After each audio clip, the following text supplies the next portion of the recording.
ॐ तव कथामृतं तप्तजीवनं कविभिरीडितं कल्मषापहं শোভনমঙ্গলম শ্রীমদাততম ভুবি গিনন্তি ভুরিদা জনা।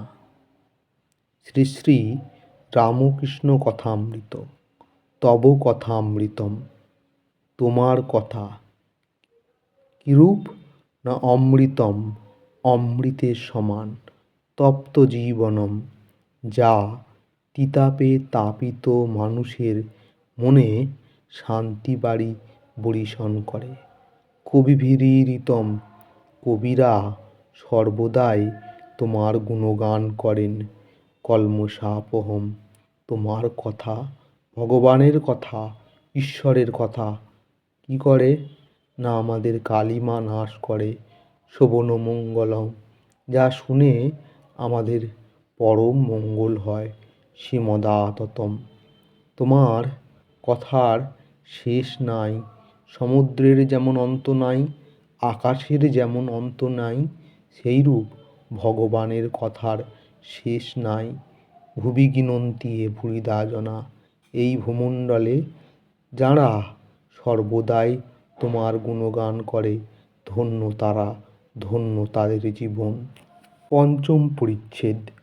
সংসারার্ণব ঘোরে ইয়ঃ কর্ণধারো স্বরূপকঃ নমস্তু রামকৃষ্ণায় তস্मै শ্রী গুরবে নমঃ।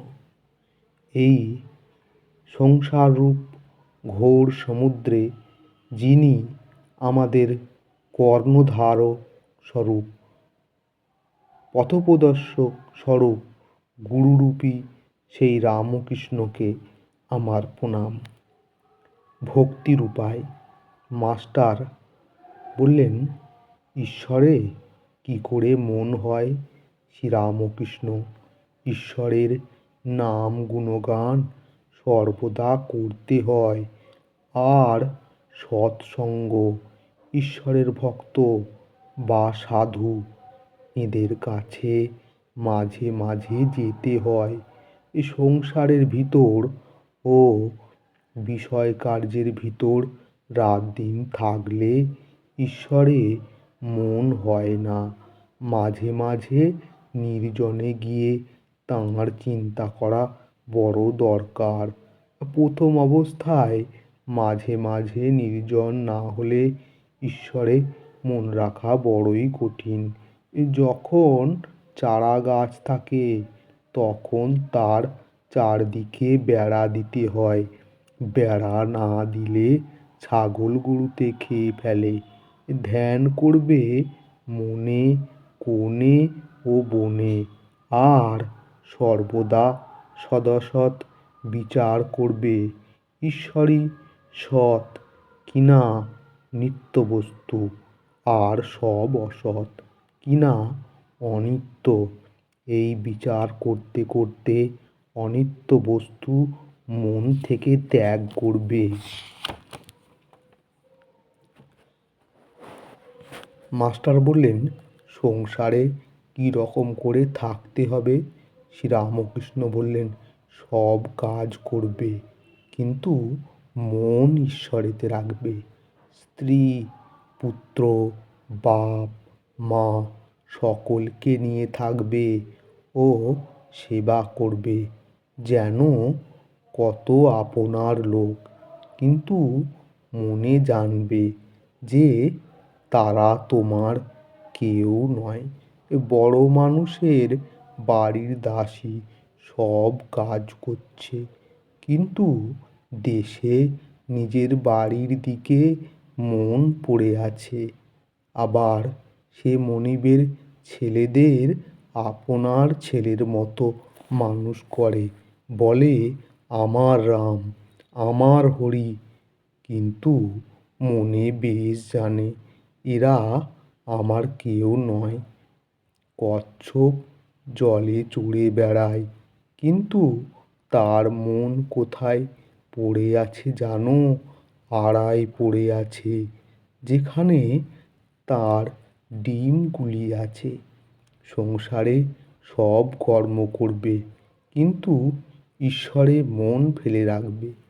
ঈশ্বরে ভক্তি লাভ না করে যদি সংসার করতে যাও তাহলে আরও জড়িয়ে পড়বে বিপদ, শোক, তাপ, এসবে অধৈর্য হয়ে যাবে। আর যত বিষয় চিন্তা করবে ততই আসক্তি বাড়বে। হাতে তেল মেখে তবে কাঁঠাল ভাঙতে হয়, তা না হলে হাতে আঠা জড়িয়ে যায়। ঈশ্বরে ভক্তিরূপ তেল লাভ করে তবে সংসারের কাজে হাত দিতে হয়। কিন্তু এই ভক্তি লাভ করতে হলে নির্জন হওয়া চাই। মাখন তুলতে গেলে নির্জনে দই পাততে হয়।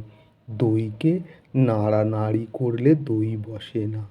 তারপর নির্জনে বসে সব কাজ ফেলে দই মন্থন করতে হয়, তবে মাখন তোলা যায়। আবার দেখো, এই মনে নির্জনে ঈশ্বর চিন্তা করলে জ্ঞান, বৈরাগ্য, ভক্তি লাভ হয়।